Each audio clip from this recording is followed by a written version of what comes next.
تو فرمایا جس کی آنکھوں سے خوف خدا کی وجہ سے آنسو بہے، اللہ پاک اس آنکھ کو جہنم کے حرام فرما دیتے ہیں۔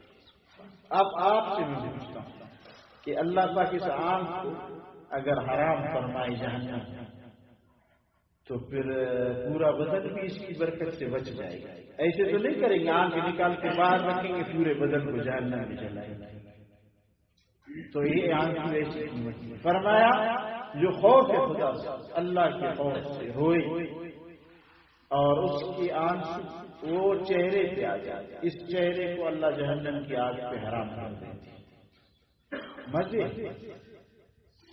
ایک روایت میں ہے کہ قیامت کے دن اللہ پاک ایک آدمی کو بلائے، اس کا حساب منگوائیں، نامہ اعمال، یہ ہر انسان کے لیے فرشتے لکھتے ہیں، اچھی باتیں بھی لکھتے ہیں، بری باتیں بھی لکھتے ہیں۔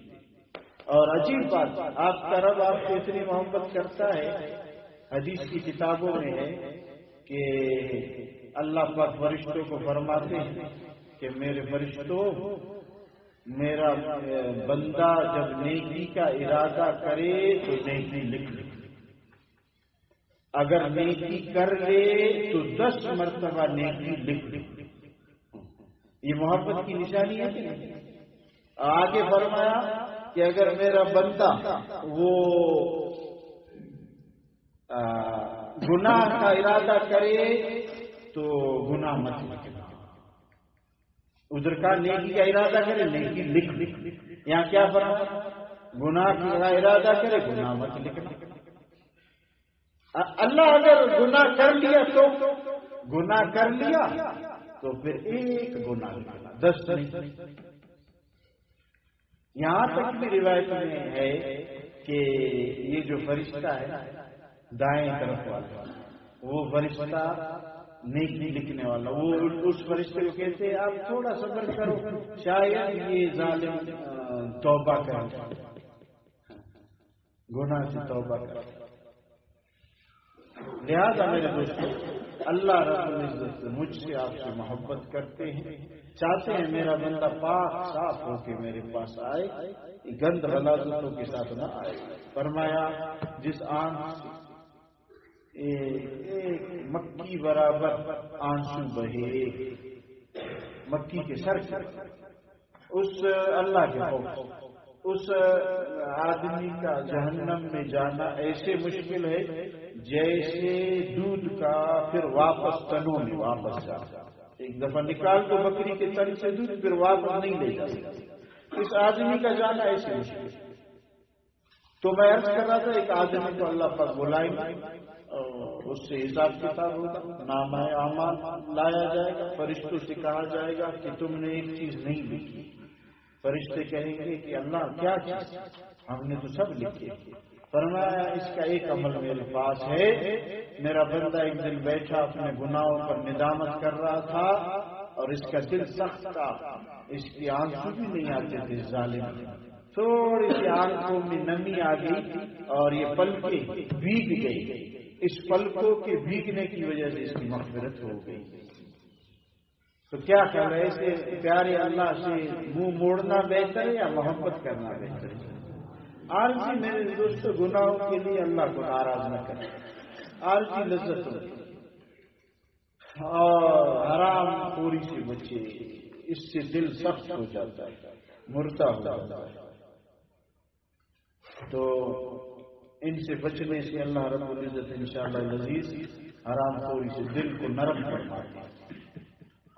جو نوکری کرتے ہیں ان سے گزارش اپنے نوکری صحیح کرتے، آپ اگر حرام طریقے سے کمائیں گے اسی طرح نکلیں گے، کوئی برکت نہیں ہوگی، بیماریوں میں، کیس میں، پریشانی، جیلوں میں جانا پڑے گا، دھکے کھانے پڑیں گے۔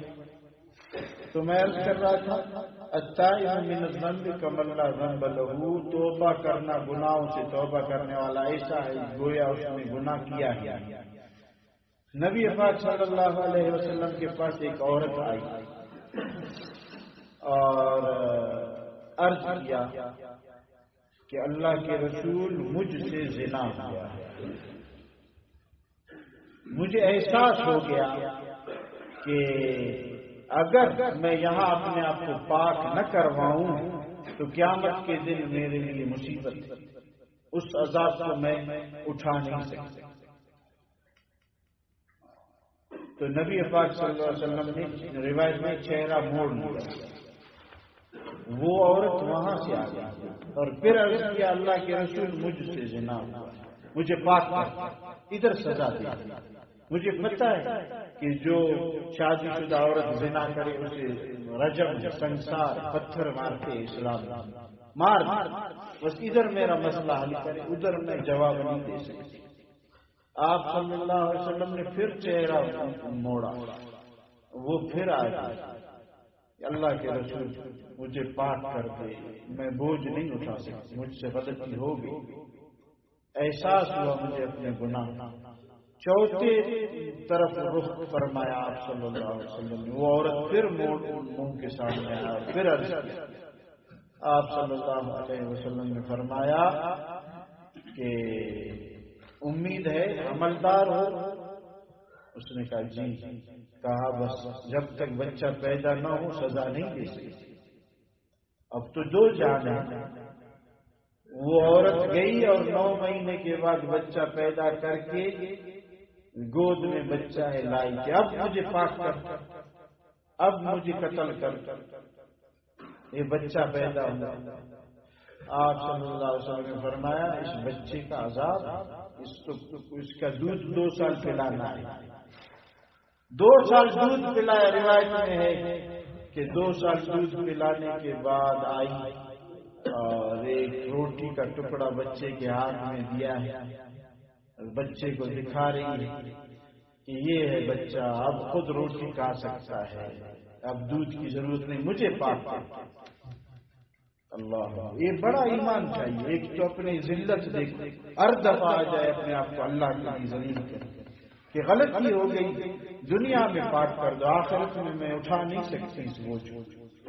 آپ صلی اللہ علیہ وسلم مجبور ہو گئے، شریعت کا حکم، آپ سے زیادہ تو نرم دل کوئی نہیں۔ حضرت نے فرمایا بس حد جاری کر، قرآن کا حکم۔ جب اس کو پتھر مارنے لگے تو یہاں 2 طرح کے واقعات آئے۔ ایک روایت یہ ہے کہ ایک پتھر جب لگا اس سے خون کے چھینٹے اٹھے اور ایک آدمی کے کپڑوں پہ آ گیا۔ اس نے کہا بدبخت نے میرے کپڑے بھی ناپاک کر دیے۔ حضور اکرم صلی اللہ علیہ وسلم نے فرمایا خبردار، اس نے ایسے توبہ کیا ہے اللہ سے، اگر پورے حجاز اور عرب میں اس کی توبے کو تقسیم کر دو سب کی مغفرت ہو جائے۔ اللہ کے ساتھ یہ گم نہیں ہوتے میرے دوست۔ میں اور آپ جانتے نہیں اللہ کون ہے، اس کے حکم کو توڑنا کیا ہے، اس سے معافی مانگنا کیا ہے، اس کی طرف جانا کیا ہے۔ یہ تو صحابہ جانتے ہیں، یہ تو صحابیات جانتے ہیں۔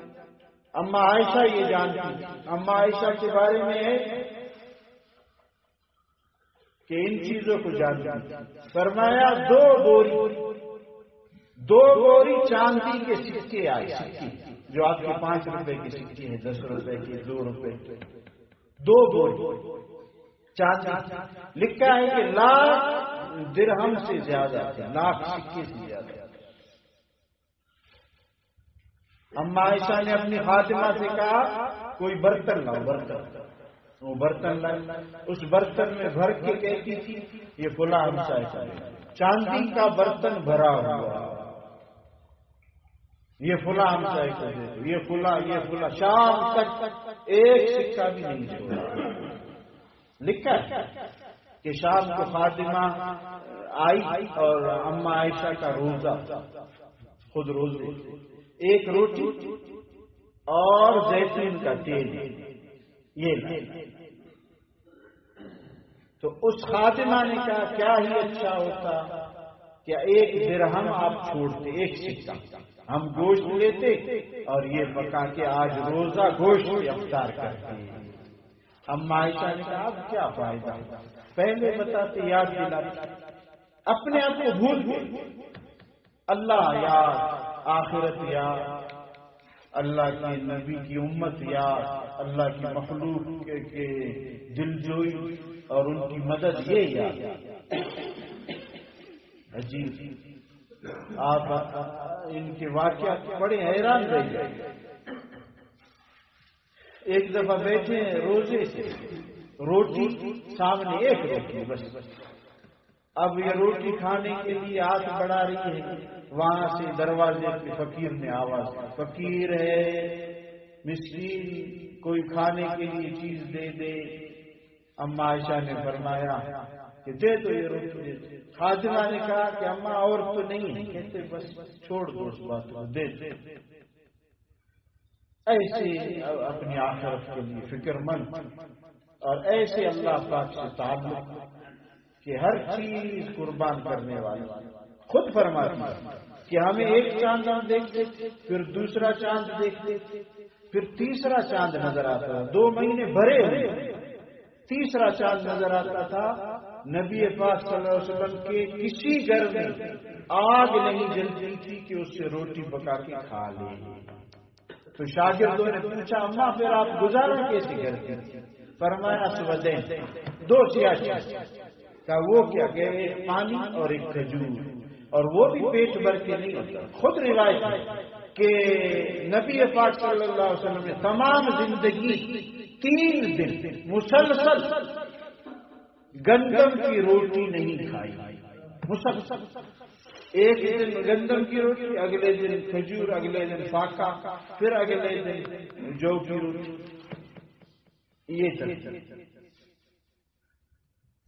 یہ ہمارے نبی پاک صلی اللہ علیہ وسلم، اور اپنے اہل و عیال کے لیے دعا مانگا کہ ان کی روزی اللہ گزارے کے قدر۔ آج میرے اور آپ کے ایک کمرہ گھروں میں آٹے سے اور گندم سے بھرا پڑا ہے، عورتیں روتی ہیں، کچھ نہیں ہے، مرد بھی روتی ہے، کچھ بھی نہیں، غریب ہے۔ فرمایا جس نے اپنے جس نے فقر کی شروع کیا، آپ سے مانگتا ہے، اس سے اللہ پاک اس سے فقر کا دروازہ بند نہیں کرے، بس ہمیشہ پھر مانگتے روتے، اس سے بچنا ہے میرے دوست۔ اللہ کے دروازوں پہ چمٹو، اللہ پاک سے دو لگاؤ، پھر دیکھو کتنی بڑی چیزیں ملیں گی۔ اما عائشہ کے بانجی حضرت عبداللہ بن زبیر بانجا اور یہ خالہ، ایک دن بانجے نے کہا اما عائشہ کے بارے میں کہ یہ بہت خرچ کرتی ہے، اپنے لیے کچھ نہیں رکھتی، کاش کہ کوئی اسے سمجھاتا کہ خرچ نہ کرو۔ رشتے ہوتے ہیں، آپس میں محبت ہوتی ہے کہ اپنے لیے بھی کچھ رکھو۔ تو اما عائشہ تک یہ بات پہنچی، انہوں نے قسم اٹھا لی کہ میں عبداللہ اپنے بانجے سے بالکل بات نہیں کروں گی۔ کیوں؟ اس لیے کہ یہ مجھے نیکی کرنے سے روکتا ہے۔ انہوں نے بہت کوشش کی، اما عائشہ ناراض ہوئی، پھر لوگوں کو سفارش کے لیے جمع کروایا، پھر لوگوں نے سفارش شروع کی کہ مسلمان سے اما ناراض ہونا صحیح نہیں ہے، کوئی بات نہیں، آپ قسم چھوڑ دیں اور ان سے بات کریں، آپ کا بانجا ہے۔ اما عائشہ نے روئی اور قسم چھوڑ دیا، اور فرماتے ہیں کہ اس قسم چھوڑنے کے بدلے میں جب بھی یاد آ جاتی ہے میں نے قسم چھوڑا ہے، اور شرعی قسم ہے، توڑ بھی سکتے، شرعی مسئلہ ہے، ایک غلام آزاد کرتے، اس وقت غلاموں کی قیمت آج کے لاکھوں کے برابر، 40 غلام آزاد کر دیے۔ جب بھی یاد آتا میں نے ایک قسم چھوڑا ہے، فوراً ایک غلام آزاد کرتے، اور اتنی روتے کہ یہ چادر مبارک تر ہو جاتی آنسوؤں سے، خوف خدا کہ اللہ مجھ سے ناراض نہ ہو، اللہ کی اس قسم کو میں نے توڑا۔ اور آگے عجیب فرماتے، حضرت جبرائیل علیہ السلام سلام کے لیے آئے کہ اللہ سلام کر رہے اما عائشہ۔ عجیب بات، اور ان کی برات اور پاکی کے لیے اللہ نے قرآن نازل فرمائی. منافقین نے تہمت لگائی، اللہ نے پاکی بیان کروایا. ان سب کے باوجود فرماتے کاش عائشہ ایک درخت ہوتی بس، اور لوگ کاٹتے اس کو، بکریاں کھا لیتے، ختم ہو گئے. اور اللہ کے خوف کی وجہ سے کہتی کہ پھر مجھ سے حساب نہیں ہوتا. پھر کہتی کاش میں پتھر ہوتی، کوئی حساب نہیں، بس ذکر کرتا. ہر جاندار غیر جاندار وہ اللہ کا ذکر کرتا ہے. کاش میں ایک مٹی کا ڈھیلا ہوتا جو مجھ سے حساب نہیں ہوتا. کاش میں گھاس ہوتی، کاش میں پتا ہوتی. یہ خوف خدا، یہ اللہ کا ڈر. میرے دوستو، جب ایک عورت وہ اللہ سے تعلق بنائے تو یہ کیفیت آتی ہے. مردوں کو تو اللہ نے اور طاقت دی ہے.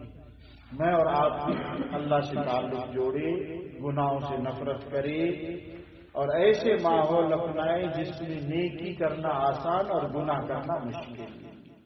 اب آپ سے میں پوچھتا ہوں، اس مسجد میں اس وقت بیٹھ کے کوئی گناہ کر سکتا ہے؟ نہیں. ماحول کوئی بھی ہم گناہ نہیں کر سکتے. تو ایسے ماحول اپنے لیے ڈھونڈے جس کی وجہ سے گناہ کرنا مشکل ہو جائے. اور بزرگوں نے فرمایا جب گناہ کرنے کے لیے دل چاہے تو جلدی سے کسی نیک کی صحبت میں جا کے بیٹھ جاؤ، مسجد میں جا کے بیٹھ جاؤ، کسی نیک آدمی کے پاس بیٹھ جاؤ. پھر بھی شیطان چھوڑ دے گا، چلا جائے گا کہ بھائی یہ اب دو ہو گئے.